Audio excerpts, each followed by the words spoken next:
And that wasn't the only big fill-in opportunity you had. I remember when you filled in for Kurt Busch in '05. I mean, you crazy. went from the race day set, right, to strap it in, trying to figure that all out real fast, right?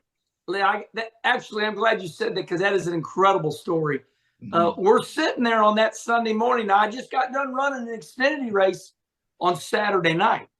So the next day, we're doing the big show, and it's a little controversial. And all of a sudden, you got those earpieces in, and my producer says, "Kenny, Jack Roush wants to talk to you." And I keyed my button. I said, "I ain't talking to Jack Roush. I didn't say nothing bad about him." and we go to commercial break. We come back and they said, "No, Kenny, it ain't about TV. You need to talk to Jack Roush." And all of a sudden, somebody brings me a phone on the set during commercial break. And Jack Roush goes, "Kenny Wallace, do you want to drive the 97 Crown Royal Cup car today?" I'm like, "Hell yes." So, jump off the TV set. And, oh, my gosh, I'll never forget it. Karen Facing, she did a lot of running for us. She made it easy on us. So we take the golf cart. We go through the tunnel at Phoenix. And we get to the garage area, and there must have been 1,000 people because, that's when Kurt got in trouble with the law. And, they fired him for that day. And I think that was probably his last race. But anyway, I get in the car, and, man, I thought I was skinny. That kid, I couldn't hardly fit in that damn thing. And I'm doing everything. I'm like, okay, it's all good. And then when I left, I grabbed, I don't think it was Jimmy Finney, the crew chief. And I said, "Jimmy," I said, "take a porta power when everybody clears out." I said, "Spread that seat open 2 inches."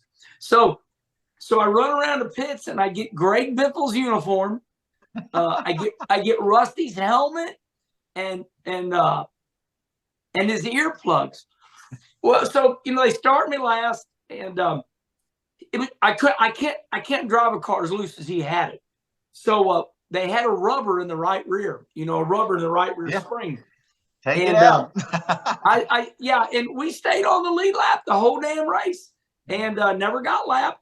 And towards the end of the race, Jimmy took that rubber out of the right rear and stuck it in the left rear. And that was it, baby. Here the hell I come. And I didn't finish as good as I want, but I got up to 16th. We let the race go too long and tried closing the stagger up and wedge and this and that, but it was just too much rear spring split for me. Yeah. And so, yes, you're right. That was I was proud of that run too. And then they let me drive it again the very next week to end the year at Miami Homestead. And I don't know where I finished, but none of it was bad. Yeah. It was good, just jumping in a strange man's car. And that seat didn't fit you.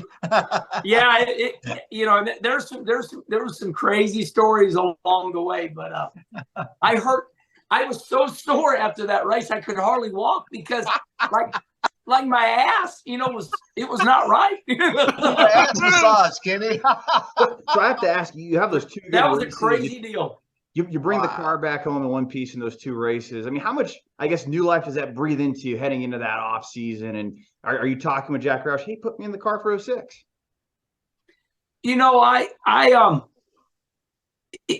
Somebody now I'm not great. I'm not degrading myself, but I've had some quality people at that time said Kenny Wallace is a super sub. He's the best sub driver in NASCAR, and I really, now that it hurt when they said it back then, but now I agree with it. You had great race car drivers, man. And like David says, only so many good cars.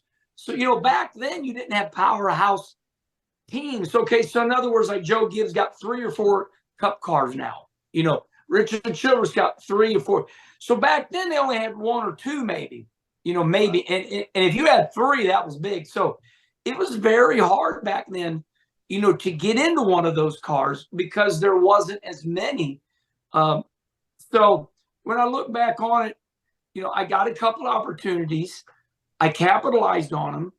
But in the end, it still didn't, come to fruition where I was, Tab the driver. And like I say, now that I'm older, it's all okay. And I'm living my best life right now. I really am. I'm having a really good time.